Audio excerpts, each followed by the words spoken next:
제가 교회에서 늘 그 주변에 있는 분들이 목사님 이거 좀 광고해달라고 사전에 부탁하면 그렇게 하겠다고 그러고 올라만 가면 잊어버려요. 네. 제가 여러분한테 광고 하나 드리고 싶은데 제가 그 책을 과거에 책을 하나 쓴 게 있어요. 그 책은 교회를 개척하고 얼마 안 돼서 저의 목회 철학이나 이런 것들을 같이 나누기 위해서 규장에서 부탁이 들어와서 제가 일종의 시리즈였었는데 제 앞에 썼던 분이 오정현 목사님이 쓰셨어요. 비전 메이커라고 하는 책, 그 시리즈예요.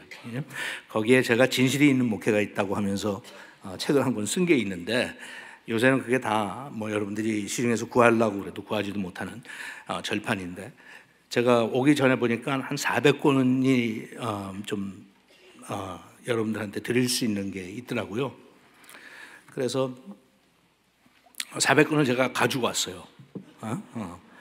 그걸 붙이자니 또 돈 달라고 그러는데 비행기에 가지고 오니까 제가 하도 여행을 많이 다녀서 마일리지가 너무 올라가기 때문에 비행사부터 받는 이렇게 특권들이 있어요. 그 중에 하나가 공짜로 짐을 4개씩 붙일 수 있는 건데 그래서 가지고 왔어요. 근데 제가 처음에 집회 오기 전에 부탁했던 거는 팔았으면 좋겠다 나 그거를. 근데 제값 다 받고 팔진 않고 한 절반 정도로 팔아서 거기서 나온 그 수익금을 제가 연관돼 있는 인도 선교를 위해서 좀 썼으면 좋겠다 이렇게 부탁을 해가지고 이제 처음에 했는데 아시는 분은 아시지만 제가 오다가 하와이에서 여권을 잃어버렸잖아요. 그래서 그 과정을 지나면서 여기에도 뭔가 하나님이 나한테 가르쳐 주시고 싶은 교훈이 있는 것 같은데 뭘까 생각하다가 그런 생각을 했어요. 그렇게 인생의 소중한 것들을 갑자기 그냥 날아가 버리는데 사랑의 교인들도 매일 하나님 앞에 헌신하고 바치고 섬기느라고 고생들 많은데 그냥 공짜로 줘라. 네가 그건 몇 푼이나 그래가지고 인도 선교 네 돈 없어도 내가 하니까 알아서 하니까 서로 피자 골치 아프게 그러지 말고 그냥 주면 어때? 너 항상 공짜로 나한테 받는데 그러시더라고요. 그래서 그렇게 하겠다고 했는데 여러분들 뭐 10,000명이 왔는데 제가 400권 갖고 와서 이게 뭐가 되겠어요? 잘못하면 돌이나 맞지? 그래서 제가 이렇게 혼자 결정을 했어요. 내일 이제 우리 다른 부교역자들이 좀 걸 협조해서 해주시면 좋겠어요. 내일 선착순으로 제일 일찍 오시는 분 400분한테 드리겠어요. 응?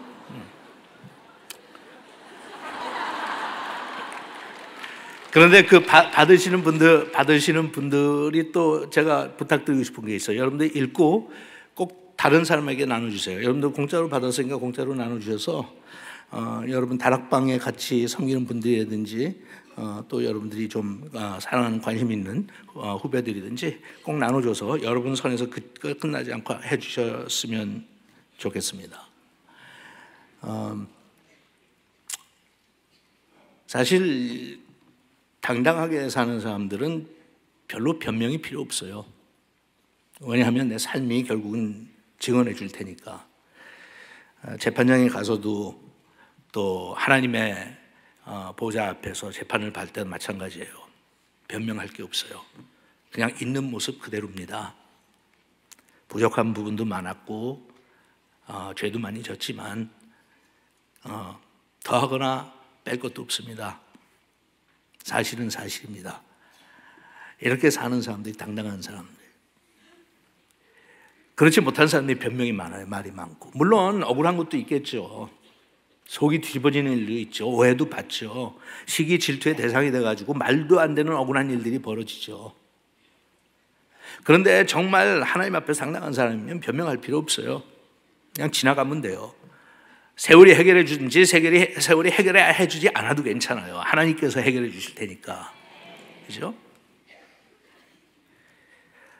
요셉이 그렇게 살았어요. 변명 없었어요. 그냥 덤덤하게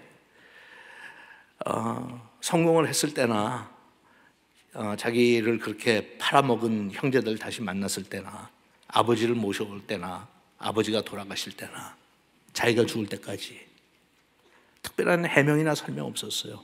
원망도 없었고 속상해하는 마음도 없었고 그냥 덤덤하게 살았어요. 그런 삶이 우리의 삶이 되어야 합니다. 어떨 때 우리 예수 믿는 사람들이 너무 자기 변명이 강해요. 사람들이 알아줬으면 좋겠어. 그게 사실이 아니고 진실이 아닌데 그렇게 마구잡이로 날 몰고 가지 말고 나를 좀 알아줬으면 좋겠어. 근데 알아주지 않을 때, 자기가 해명하고 싶은데 해명에 관심조차 보이지 않을 때, 그것은 사실이 아니라 허위인데 사실을 사실대로 알아보고자 하는 그런 조금이라도 이해하려고 하는 마음이 없을 때, 여러분 요셉이 감옥에 갇혀서 참 힘들었겠지만 진짜 힘든 게 뭔지 아세요? 나는 안 했는데, 나는 당신의 아내를 건드리지 않았는데, 나는 청춘을 그렇게 내 멋대로 살지 않았는데 아무도 날 알아주는 사람이 없어요. 감옥에 들어가 갇혀 있으면 죄인이야. 낙인이 찍혔어요. 파렴치한 놈, 괘씸한 놈, 노예로 팔려온 걸 주인을 잘 만나서 그렇게 출세까지 한 놈이, 보디발이라고 하는 그 출세한 성공한 분이 너한테 집안 가사와 살림 다 맡겼잖아. 근데 네가 그럴 수 있어? 그렇게 배신해? 못된 놈 같으니라고. 너는 쓸모없는 노예된 게 당연하다. 너 같은 놈은 너는 당연히 그렇게 벌받아야 된다. 괘씸한 놈, 은혜를 그렇게 갚다니. 보디발은 그게 아니라는 거 알았을지 몰라요. 보디발의 아내는 진짜 알죠, 그게 아니었다는 것을. 그리고 하나님도 아실 텐데 왜 하나님은 그렇게 잠잠하고 조용하신 거예요? 한 말씀 좀 하시지. 제가 어떨 땐 그래요. 쌓아둔 벼락과 천둥과 번개는 도대체 언제 쓰시려고 놔두냐고. 딱 한 놈만, 만약 딱 한 놈, 저 놈만, 저 앞장서서 저렇게 나를 괴롭게 하는 저 놈만 하나님 본때를 한번 보여주시면 다른 놈들이 이렇게 함부로 하나님 내 편이라는 거 좀 증명만 해주세요. 막 속에서 외치고 싶었겠죠.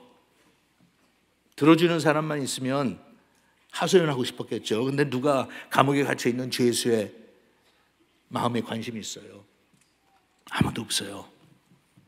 제가 어저께도 그랬듯이 외로운 것은 주인의 주위에 사람이 없기 때문에 외로운 게 아니라 나를 이해해 주는 사람이 없기 때문에 외로운 거예요. 같은 집에서 같은 이불을 덮고 평생을 살았던 부부도 세월이 지나가면서 점점 멀어져서 나이가 들어서 어느 순간 같은 잠자리에서 서로를 쳐다보는데 저 사람은 나를 이해하지 못한다. 나의 아픔을 모른다. 우리는 같이 살고 있지만 저 사람은 내 속을 모른다. 얼마나 슬퍼요. 내 속 좀 알아줬으면 좋겠는데. 제가 1년 반 전에 서울에 나왔다가 호텔에서 아주 재밌는 TV 프로그램을 하나 보게 됐어요. 복면가왕. 여러분들 너무 기도하시라고 그런데 관심 없죠. 뭐 제자 훈련하랴, 성경 읽으랴, 전도 다니랴, TV 볼 시간이 어디 있어, 그죠? 저처럼 한가한 목사나 호텔방에서 할 일 없으니까 TV만 보다가. 근데 제가 거기에서 그냥 복면가왕에 소위 그냥 찍혔어요. 그리고 지금까지 한 회도 빠짐없이 매주 월요일이면 그 프로그램을 봐요. 얼마나 그게 열심인지. 그게 일요일 날 저녁에 하는 프로그램이기 때문에 미국에서는 인터넷을 통해서 제가 보니까 월요일 아침이 되면 그게 떠요. 그것도 아침 8시에. 그럼 웬만하면 천하가 무너져도 월요일 아침 8시 조금 지나면 전 그걸 보고 있어요. 어떨 때는 일어나갖고 성경도 보지 않고 경건 시간도 갖지 않았는데 그거는 봐요. 너무 궁금하고 재밌어요. 왜 그런가 하면 다 여러분들 아시지만 그 주제 자체가 그렇잖아요. 그게 뭐예요? 누군지 모르고 가면 쓰고 나오니까 알 길이 없으니까 편견을 버린다는 거예요. 나는 그거 자체가 여러분 다 그러시지만 그게 그렇게 즐거운 거예요. 응?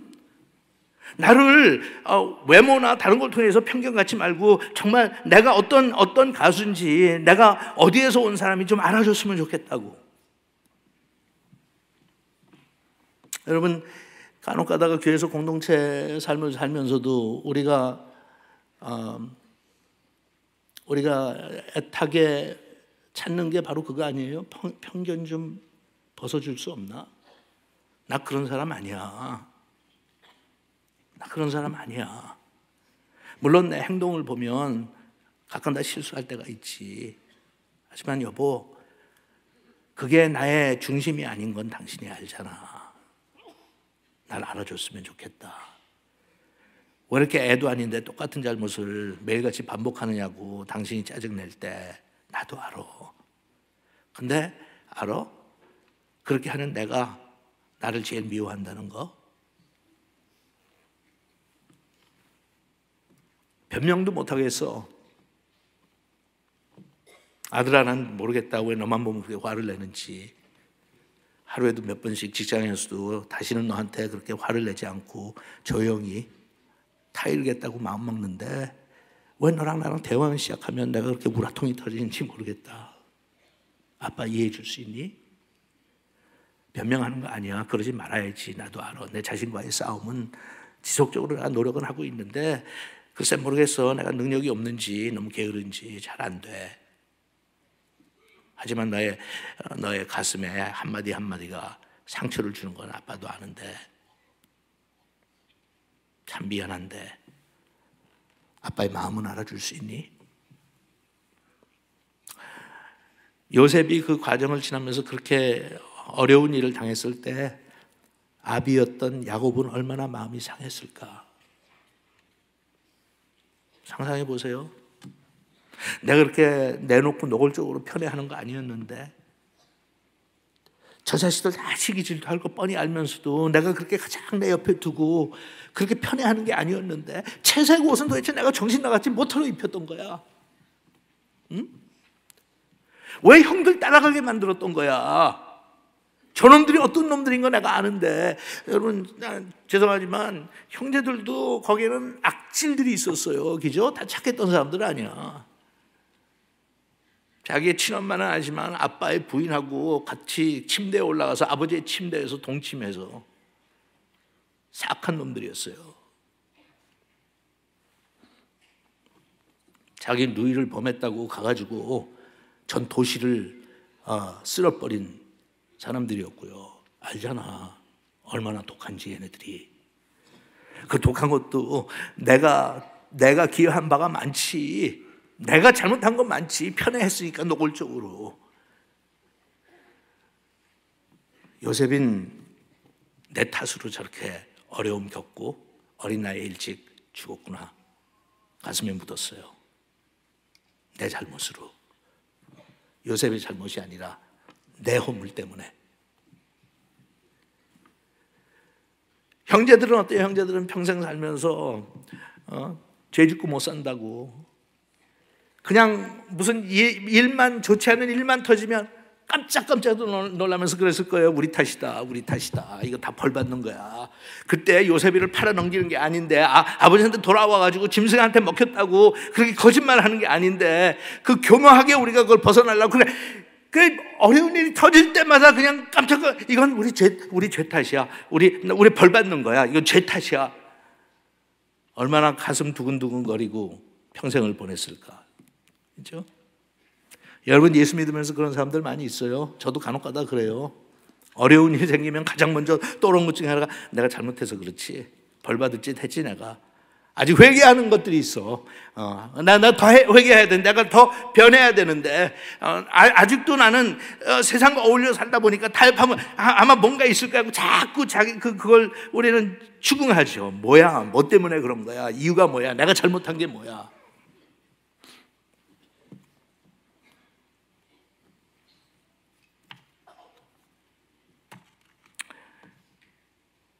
편견.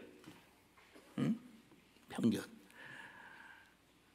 이 21세기 한국 교회나 미국 교회 또는 한국이나 미국의 정치판 백성들의 마음 다 편견으로 꽉 차 있어요. 이쪽에서는 저쪽에 대한 편견, 저쪽에서는 이쪽에 대한 편견.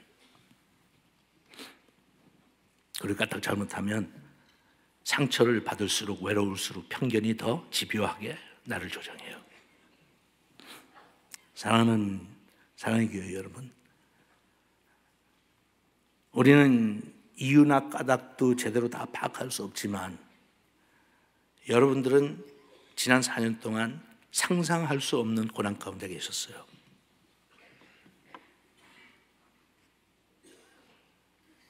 순결했고 순수했고 잘못한 게 없는데 그렇다는 건 아니에요. 하지만 필요 이상, 하나님의 의도 이상 여러분들은 많은 고난을 받았어요. 이제는 그걸 헤어나서 이제는 나오는 중인데 나온 다음이 중요해요. 왜냐하면 상처받은 사람들은 다른 사람에게 상처를 줍니다. 여러분 가만 생각하면 내가 비판적인 것도 있고 또 내가 좀 좋게 생각하는 쪽도 있고 하지만 여러분 나름대로요, 여기 앉아있는 10,000명이면 10,000명 나름대로 지난 4년에 관한 여러 가지 생각들이 가득 차 있어요. 그런데 지금은 우리가 한마음 되기 쉬워요. 왜냐하면 우리 다 어떤 면에서는 공격받는 피해자들이니까. 지금은 뭉쳐요. 교회도 그렇고 국가도 그렇고 외부에서 엄청난 어려움이 찾아오면 뭉칠 수밖에 없어요. 뭉쳐야 사니까. 그런데 그 외부에서의 문제와 어려움이 해결되면 그다음부터는 보이는 것은 서로밖에 없어요. 그리고 가득 차인 편견. 여러분들이 가지고 있는 주변에 있는 교회와 또는 목사님들에 대한 편견. 나름대로 가지고 있는 교계라는 건 이런 거구나. 어차피 예수 믿는 사람 다 그런 거구나.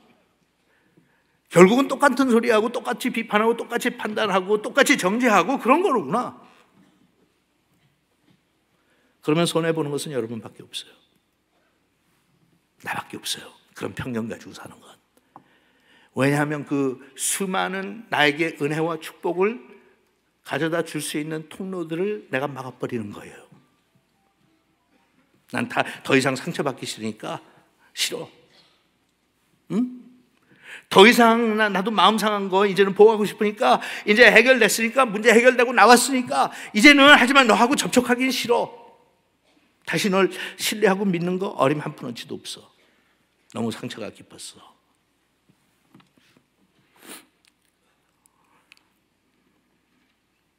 선입관이나 편견이 얼마나 우리 사는 것을 피곤하게 만드는지 몰라요. 제가 오늘 좀 여러분들 앞에 좀 파격적은 아니지만 좀 멋내고 나왔죠. 그죠?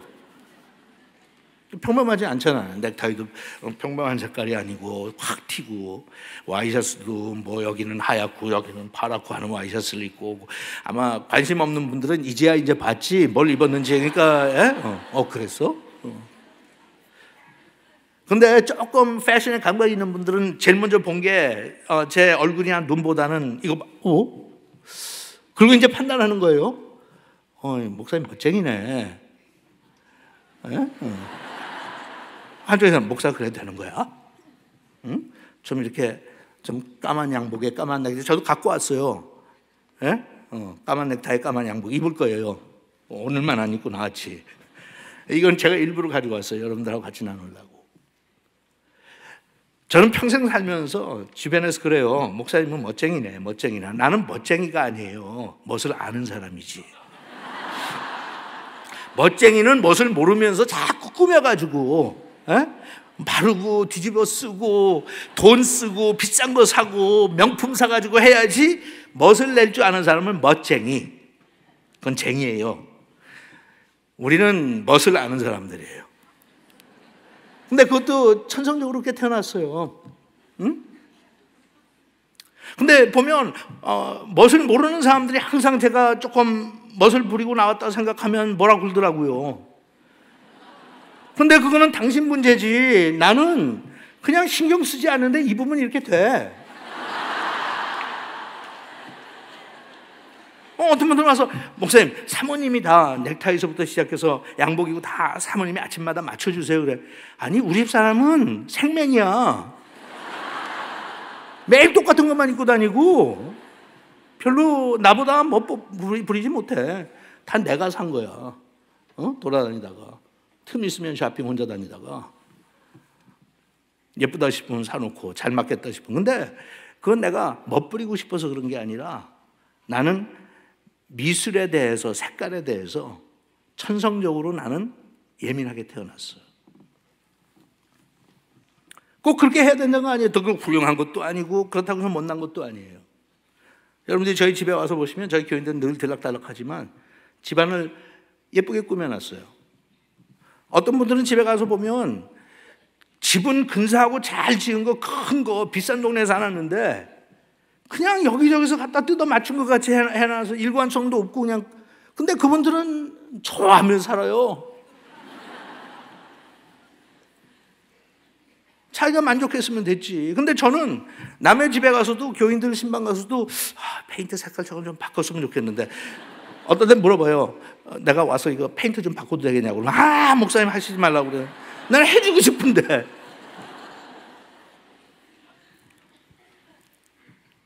오해를 많이 받아요. 응? 그러니까 저는 목사가 안 됐으면 아마 패션 디자이너나 아니면 인테리어 디자이너가 됐을 거예요. 진짜로. 제가 그걸로 했으면 돈을 벌어도 잘 벌었을 거예요. 왜냐하면 감각이 있어요. 그냥 전 쭉 보면. 그죠?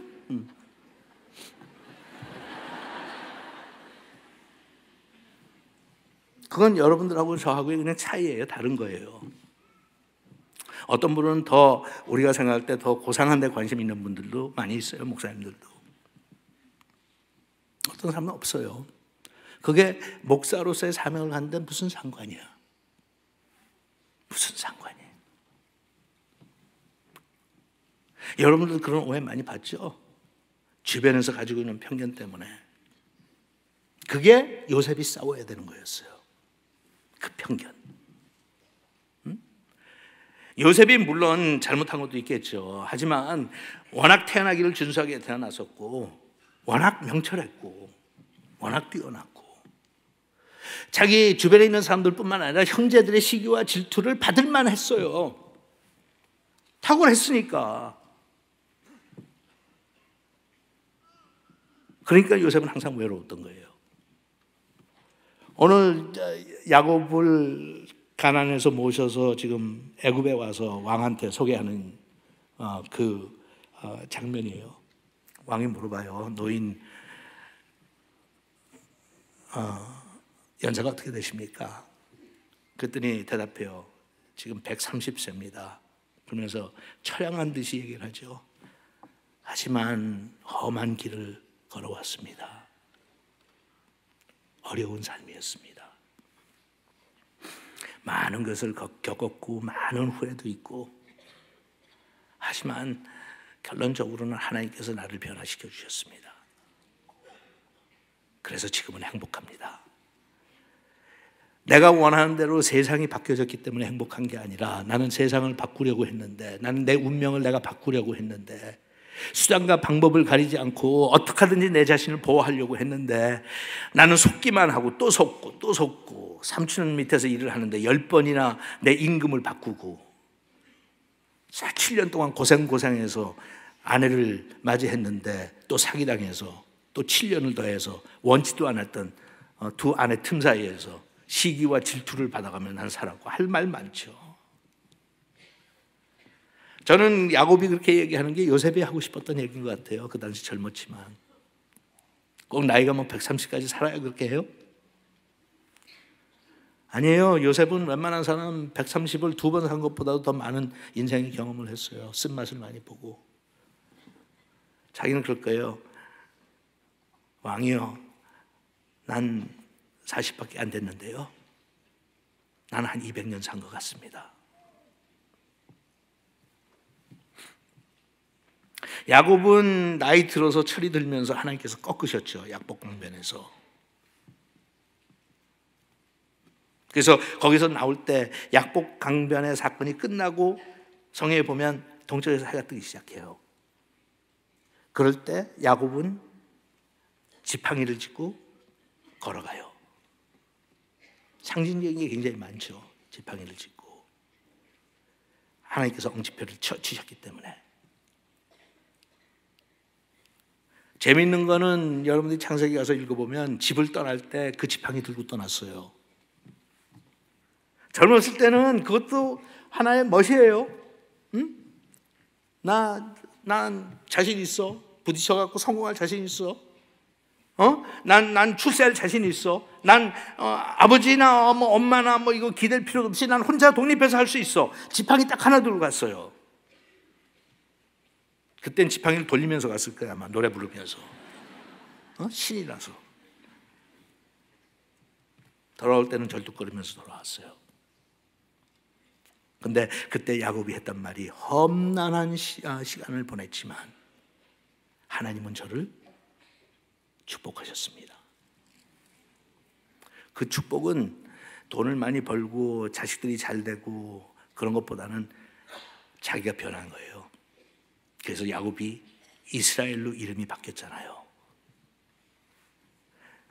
아브라함도 있었고 아버지 이삭도 있었지만 하나님께서는 유태인들을 부르실 때 뭐라고 그러세요? 이스라엘. 이스라엘. 가슴에다 꽂아놓고 하나님께서 하신 말씀이에요. 그 국가를 부를 때마다, 그 국민들을 부르실 때마다 하나님께서는 이스라엘, 너는 내 거다. 물론 야곱일 때도 너는 내 거였지. 하지만 변화된 다음에 너는 더 내 거다.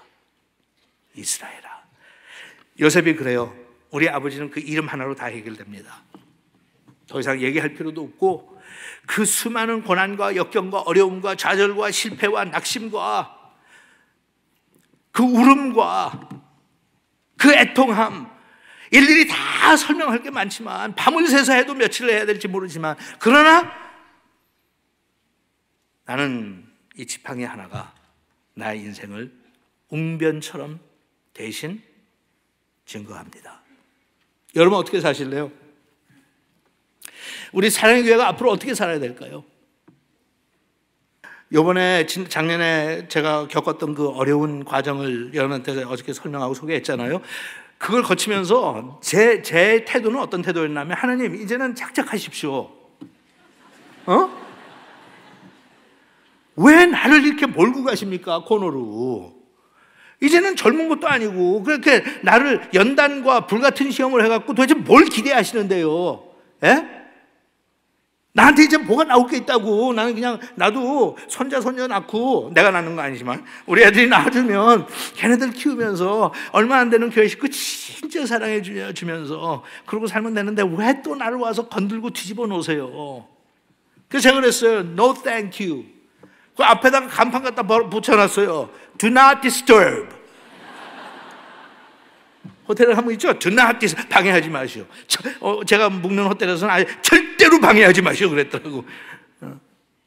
그러고 싶었어요. 하나님한테. 하나님, 난 치울 만큼 치렀습니다. 할 만큼 했습니다.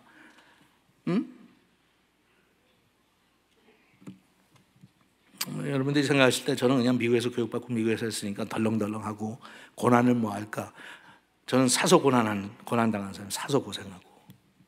영적으로 마찬가지예요. 저도 40일 금식도 했고요, 20일 금식도 했고요, 여러 차례 열흘씩 금식도 했고요. 그러니까 저는 그런 거예요. 하나님, 그렇게 하면서도 꺼덕대지 않고 그냥 진실하게 살려고 노력했잖아요. 이제 난 하나님 할 만큼 했어요. 정말 전 27살부터 대형교회 담임 목사가 됐어요. 미주에서 27살부터. 그래서 저는 하나님한테 늘 그래요. 대부분 40이나 돼야지 담임 목사 하는데 나는 27부터 시작을 했으니 13년을 더 한 거니까 이제 난 진짜 70에 은퇴하는 거하고 똑같아요. 그러니까 나 이제 그만 좀 놔두라고 하나님 앞에. 지금 은퇴 들어간 70세 목사한테 자꾸 사역도 해라 그러면 그게 되느냐고. 안 되지. 그러니까 leave me alone, do not disturb, stay outside until I say come on in. 들어오시라고 하기 전까지 그냥 밖에 계세요. 내 인생에 그런 게 아니라 그냥 목회에 대해서는. 근데 그 고난을 겪으면서 하나님께서 그 생각을 뒤집어 주셨어요. 어차피 사는 건 네가 몇 년이라도 편하게 살겠다고. 그냥 천국 와서 편하게 살고 남은 인생은 또 꿈을 꿔라. 또 꿈을 꿔라. 여러분들의 공동체의 고난도, 개인적인 고난은 물론이고 공동체의 고난도 의미가 있어서 보내신 거예요.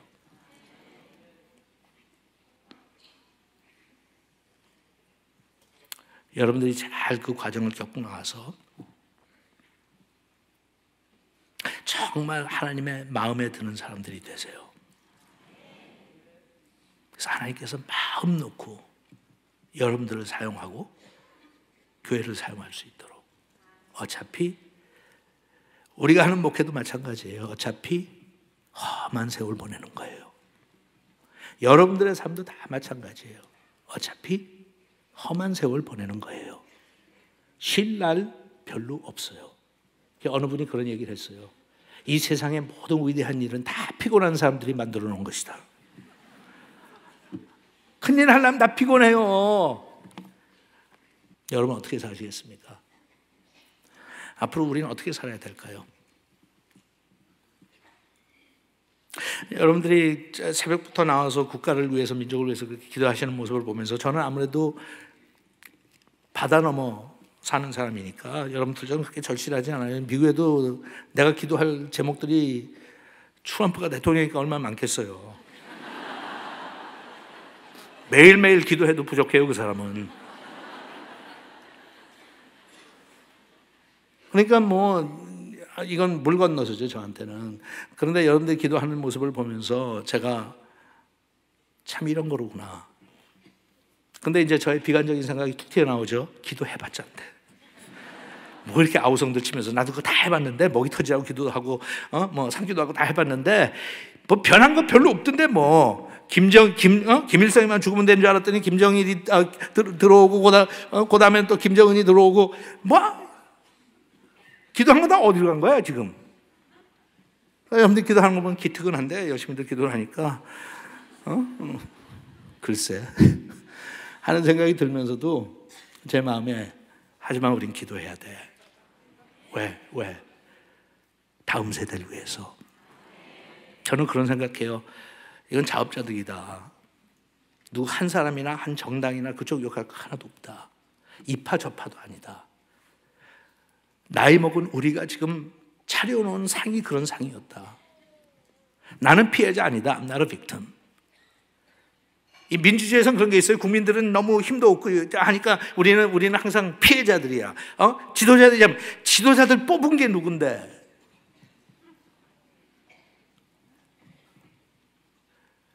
그러나 저는 그래요. 이런 상태에서 내 사랑하는 다음 세대에게 이 나라를 맡길 수는 없다. 변해야 된다. 변해야 된다. 조국에도 푸른 나무가 심어지는 날을 우리는 꼭 봐야 된다.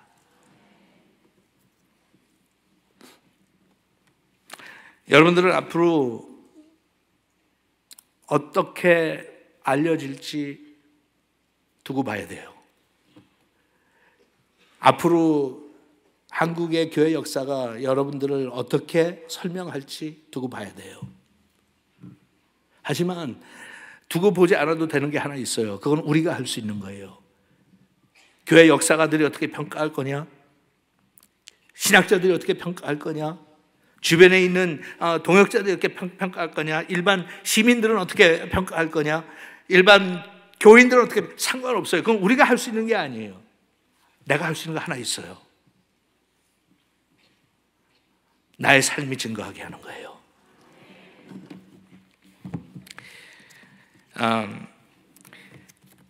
마더 테레사가, 이 테레사 수녀님이 살아계실 때 사역하시는 그 건물에 가서 보면 벽에다가 새겨놓은 글이 하나 있었어요. 사람들은 테레사 수녀께서 직접 쓰신 글이라고 생각을 했어요.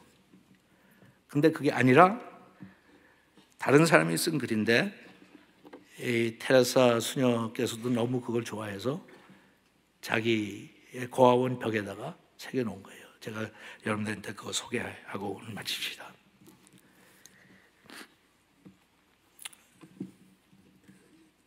제가 여러분들이 어느 정도 도움이 될 것 같다고 생각을 해서 영어로 쓰인 글이니까 영어로 읽고 그 다음에 한국말로 제가 번역해서 읽어드릴게요.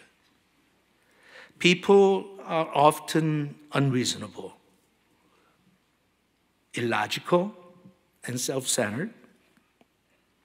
Forgive them anyway. 사람들은 가끔 억지를 쓰고 비논리적이고 자기 중심적이지요. 그렇다도 그들을 용서하세요. If you're kind, 여러분들이 친절하고 people may accuse you of selfish, ulterior motives. 당신이 자상하면 사람들은 이기적이나 속셈이 있다고 당신을 비난할지도 몰라요. Be kind anyway. 그렇더라도 자상하세요.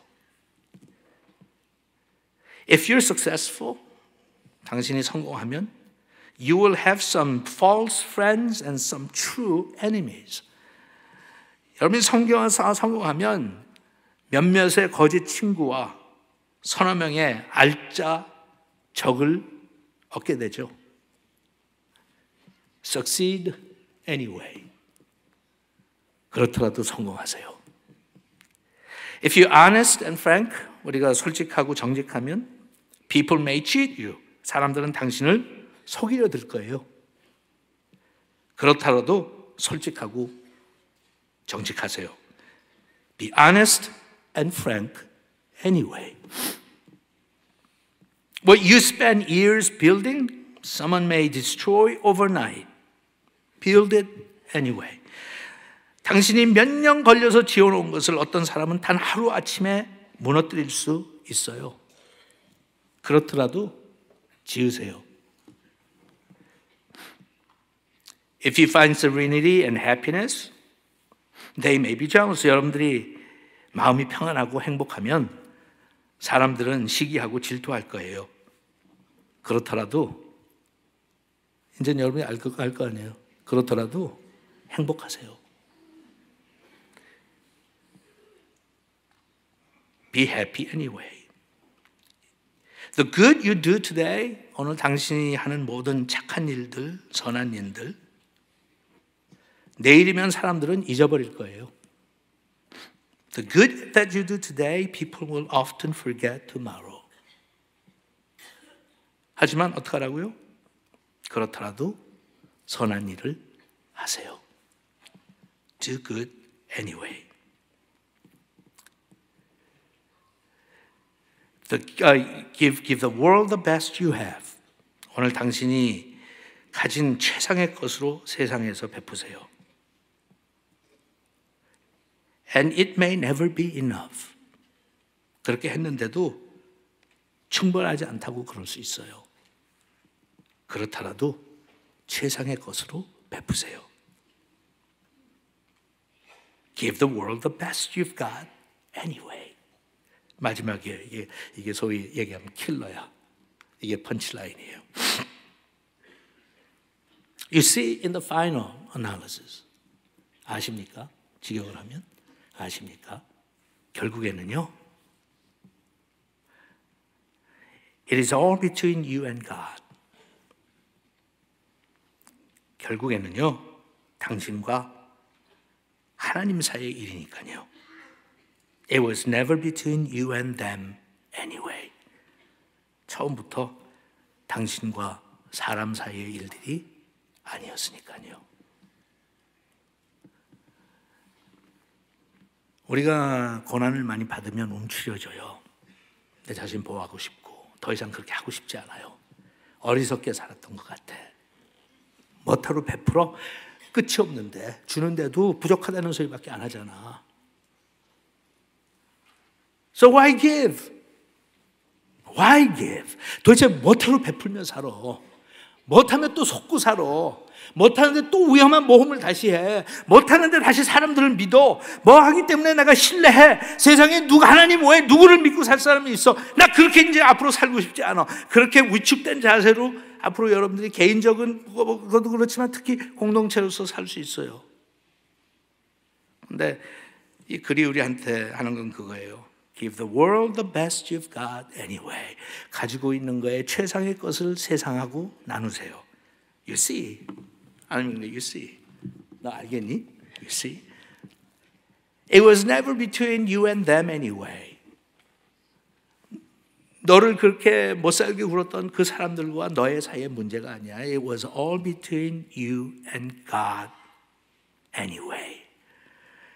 그래서 이 글의 제목이 뭔지 아시겠죠? Anyway, anyway, 어떻든지 하는 거예요.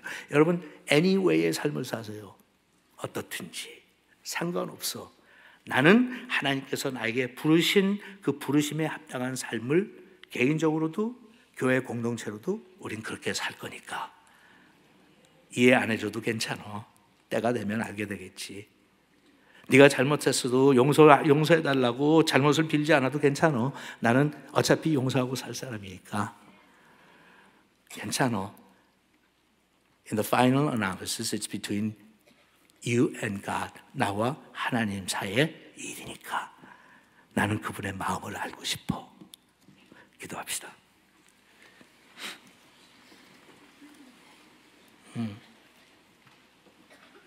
하나님의 위대하심 때문에 저희들의 부족함이 더 확대되고 하나님의 그 끝없는 사랑과 긍휼 때문에 저희들의 삶은 더욱더 비참하고 불쌍하게 보이고 그렇게 못된 인간을 사랑하셔서 우리를 대신 십자가에 달려 돌아가시고 생명을 바치신 주님의 은혜를 받은 사람들로서 용서하기 힘들어하고 용납하는 게 싫고 내 뜻대로 됐으면 좋겠고 나는 상처받지 않았으면 좋겠고 이런 생각으로 사는 저희들의 삶이 상대적으로 너무나도 초라하고 비참하게 보입니다. 하나님의 그 넉넉하신 품성을 저희들이 본받아 나에게는 날카로운 잣대를 갖다 대지만 주변에 있는 사람들에게는 너그러운 잣대를 갖다 댈 수 있는 넉넉한 마음을 우리 사랑하는 사랑의 교회 교인들에게 오늘 이 아침 더 풍성히 허락하여 주시옵소서. 예수님의 이름으로 기도합니다.